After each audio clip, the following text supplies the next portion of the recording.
नमस्कार दोस्तों, क्या आपको कभी ऐसा लगा है कि ज़िंदगी में सब खत्म हो गया है?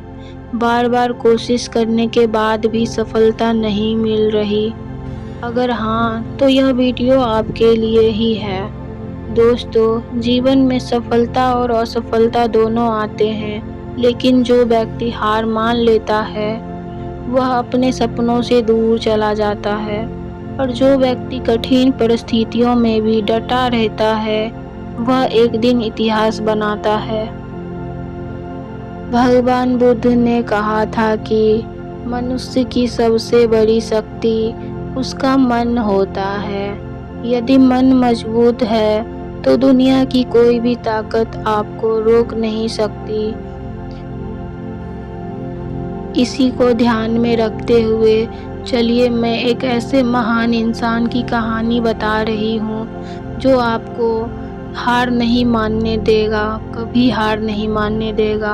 अगर ये कहानी आप सुन लेते हैं तो आपके जीवन में आपको कभी हार मानने ही नहीं देगा। तो जी हाँ, मैं उस इंसान की बात कर रही हूँ जिसे सब जानते हैं, डॉक्टर एपीजे अब्दुल कलाम की सच्ची कहानी मैं आपको आज बताने जा रही हूँ। अगर ये कहानी आप सुन लेते हैं तो आपको ज़रूर सीख मिलेगी। तो दोस्तों, आज मैं आपको एक ऐसे इंसान की कहानी सुनाने जा रही हूँ जिसने गरीबी, असफलता और संघर्ष के बावजूद कभी हार नहीं मानी। यह कहानी है भारत के पूर्व राष्ट्रपति डॉक्टर एपीजे अब्दुल कलाम की।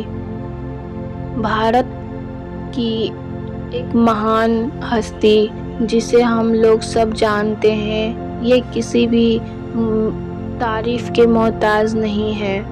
अब्दुल कलाम जी का जन्म एक बहुत ही गरीब परिवार में हुआ था।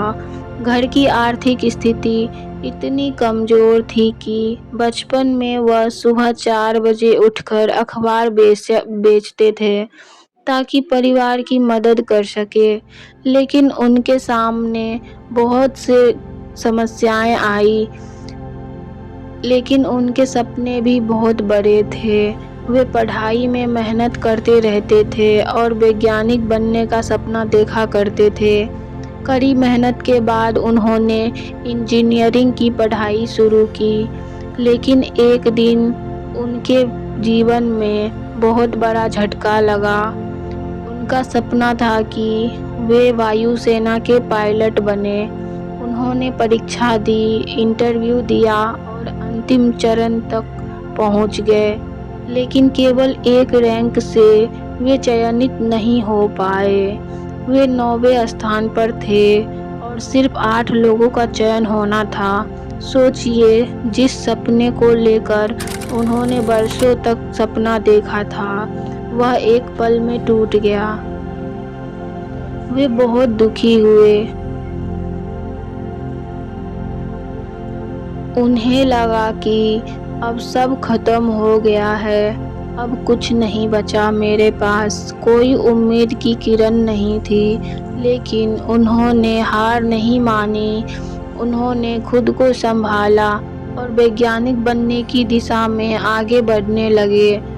बाद में वही व्यक्ति भारत के सबसे महान वैज्ञानिकों में से एक बना। उन्होंने मिसाइल कार्यक्रम का नेतृत्व किया, जिन्हें मिसाइल मैन ऑफ इंडिया कहा गया। और फिर एक दिन वही गरीब परिवार का लड़का भारत का राष्ट्रपति भी बन गया। दोस्तों, अगर अब्दुल कलाम जी उस समय असफलता के बाद हार मान लेते तो शायद दुनिया में उन्हें कभी नहीं देखा जाता, दोबारा कहीं नहीं रह जाती।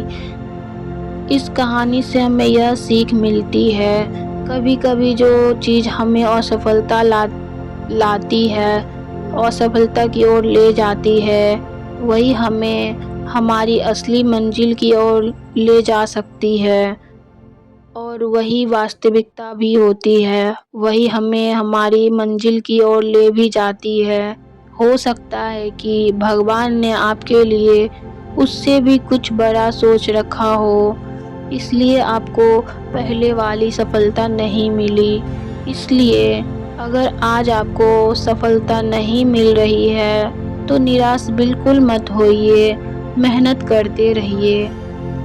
क्योंकि हार मानने वाले इतिहास नहीं बनाते, इतिहास वही बनाते हैं जो बार-बार गिरकर भी उठकर खड़े होते हैं। याद रखिए, सपना वो नहीं जो सोते समय आते हैं, सपने वो हैं जो आपको सोने नहीं देते। Doctor APJ Abdul Kalam. और एक असफलता आपके भविष्य का फैसला नहीं करती, लेकिन हार मान लेना ज़रूर एक फैसला कर देती है।